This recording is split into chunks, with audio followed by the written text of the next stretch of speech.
አድማጮቻችን ተመልካቾቻችን እንደምትሰነበታችሁ። ዛሬ ለዚህ ቻናል አዲስ የሆናችሁ ሰብስክራይብ እንድታደርጉልን፣ አዲስ ያልሆናችሁ ደግሞ ሼር እያደረጋችሁ እንድትተባበሩን።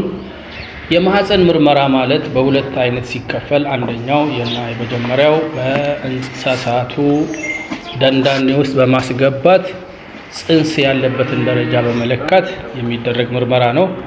ሁለተኛው ደግሞ በላቦራቶሪ ደምና ሽንት ተወስዶ የሚደረገው ምርመራ ሲሆን በአብዛኛው በባለሙያ የሚሰጠው ምርመራ ይሄ በሬክታል ወይንም በደንዳኔ በኩል የጽንስ ሙከራ ወይንም የጽንስ መኖር አለመኖር ማረጋገጥ የሚደረገው ፐልፔሽን ይሉታል። በመዳሰስ ነው። በእጅ በመዳሰስ የማህፀን ያለበትን ሁኔታ በመለየት ይህ ከብት ጽንስ አለው የለውም በማለት የምናረጋግጥ ሲሆን ይህ አገልግሎት ብዙ ጊዜ በባለሙያዎቻችን አንዳንዴ የእጅ ጥፍር ባለመቁረጥ ምክንያት በደንዳኔ በኩል መቁሰል ወይም መድማትን ያስከስታል።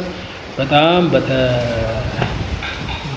በባለሙያ ካልተገዘ በስተቀር በግዴለሽነት የሚደረገው ምርመራ የእንስሳቱን ሕይወት የሚጎዳ ሲሆን ሌላው እንስሳው በቆመበት በሚደረግለት ምርመራ የጽንሱ አቀማመጥንም ለማወቅ ያስችላል።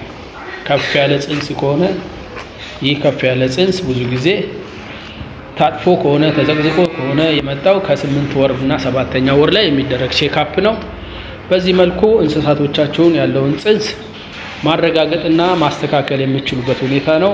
ስላያችሁን እናመሰግናለን። ክብረት ይስጥልን። አካሄድ በመጀመሪያ የዚህ የጓንት ወይም የረጅም ጓንት ማግኘት ግድ ነው። ሁለተኛው ደግሞ በቦያው ስለተነሳበት፣ ሶስተኛው ነገር የማህፀን አቀማመጥ